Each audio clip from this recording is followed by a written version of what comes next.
Сүүлийн 2 жил амлаж байсан амлалтандаа хүрэхэд бэлэн болсон. Юу вэ гэхээр 11 сарын эхээр Солонгост ажиллаж амьдран байгаа монголчуудаа энергиг нь үзэж аавра онцлогоо хийн.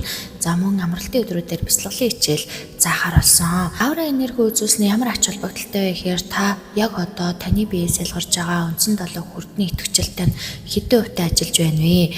За түүнээс шалтгаалаад таны ажил, амьдрал, дотоод энерги хүчтэй хэр бага байгааг тайлбарлуулахаас гадна амьдралын кодоо гаргаж сүнсний зорилгоо мэдэж авна. За энэ жил буюу ойрын жилүүдэд таны амьдралын мөчлөг яг ямар зааг, ямар зүйл дээр чиглэж явж байгаа юм бэ гэдгийг тайлбарлуулахаас гадна бичгийн хэвээр дотоодод нуугдж байгаа, амьдралд нуугдж байгаа, энерги үрдүүдэд нуугдж байгаа асуудал занглааг тайлж өгдөг байгаа. За мөн хүн болгон нэмэлтээр өөрийн сонирхож байгаа 3 асуултандаа хариулт авах, энергийн задрагаа тайлбар авах одоо боломжтой болж байна гэсэн үг. За амралтын өдрүүдээр бяцлаглалын хичээлүүдийг хүн бүр сэтгэлийн цэвэрлэгээ хэрэгтэй гэдэг. Тэгэхээр та энергийн хувьд, сэтгэл зүйн хувьд сэтгэлээр унсан үедээ, энергиэр унсан үедээ яаж энергийн цэвэрлэгээ өөртөө хийж сурах вэ?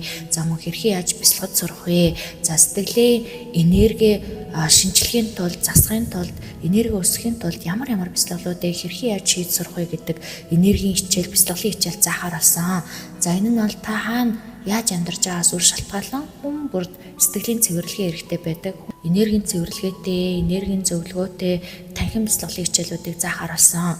За миний ажлын өдөр хязгаартай, ажлын цаг хязгаартай байгаа учраас та номтой болог пэйжүүдээр мэдээлэл аваад, хаяг, байршил, өдөр үнийн талаарх мэдээлэл аваад урьдчилан цагаа авч цагаа баталгаажуулаад энерги шалгуулад замун бяцлаглалын хичээлд мөн хамрагдах бол урьдчилан бүртгүүлээрэй гэж та нартай хэлмээр байна. Ингээд та нартай амжилт хүсье. Солонгосын Сөүлд уулзцгаая.